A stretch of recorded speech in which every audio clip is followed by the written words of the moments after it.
مرض کا آغاز اوائل سفر 11 ہجری میں آپ صلی اللہ علیہ وسلم دامن احد میں تشریف لے گئے اور شہداء کے لیے اس طرح دعا فرمائی گویا آپ صلی اللہ علیہ وسلم زندوں اور مردوں سے رخصت ہو رہے ہیں۔ 29 سفر سن 11 ہجری سوموار کو رسول اللہ صلی اللہ علیہ وسلم ایک جنازے میں بقیع تشریف لے گئے۔ واپسی پر راستے ہی میں درد شروع ہو گیا اور حرارت اتنی تیز ہو گئی کہ سر پر بندھی ہوئی پٹی کے اوپر سے بھی محسوس کی جانے لگی اور مرض الموت کا آغاز تھا۔ آپ صلی اللہ علیہ وسلم نے اسی حالت مرض میں 11 دن نماز پڑھائی۔ مرض کے کل ایام کی تعداد 13 یا 14 تھی۔ آپ صلی اللہ علیہ وسلم کی حیات طیبہ کا آخری ہفتہ۔ رسول اللہ صلی اللہ علیہ وسلم کی طبیعت زیادہ بوجھل ہوتی جا رہی تھی اور ان ایام میں ازواج مطہرات سے سوال کرتے تھے کہ کل میں کہاں رہوں گا۔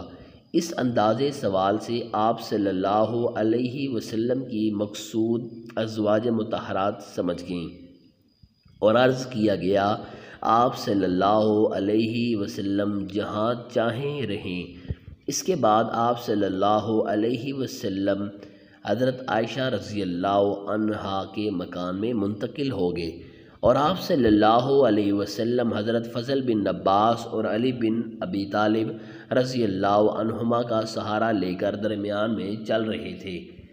آپ صلی اللہ علیہ وسلم کے سر مبارک پر پٹی بندھی ہوئی تھی اور پاؤں مبارک زمین پر گھسٹ رہے تھے۔ اس کیفیت کے ساتھ آپ صلی اللہ علیہ وسلم نے حضرت عائشہ رضی اللہ عنہا کے مکان میں تشریف لائے اور پھر حیات مبارکہ کا آخری ہفتہ وہیں گزارا۔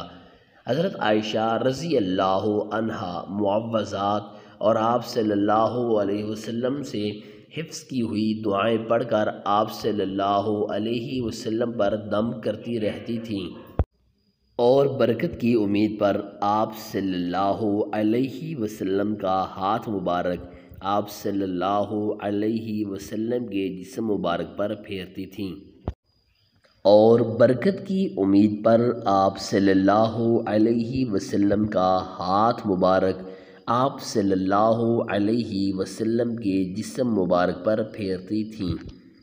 رحلت رسول اللہ صلی اللہ علیہ وسلم سے 5 دن پہلے وفات سے 5 دن قبل بروز بدھ آپ صلی اللہ علیہ وسلم کے جسم کی حرارت میں مزید شدت آ گئی اور غشی بھی طاری ہونے لگی۔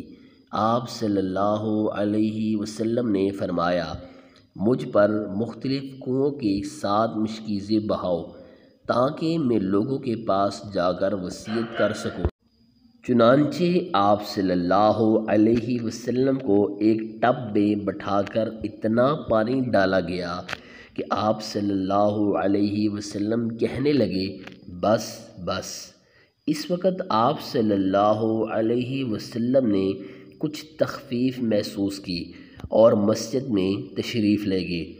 سر پر پٹی بندھی ہوئی تھی۔ اسی حالت میں آپ صلی اللہ علیہ وسلم نے ممبر پر بیٹھ کر خطبہ دیا۔ صحابہ کرام رضی اللہ عنہم ارد گرد جمع تھے۔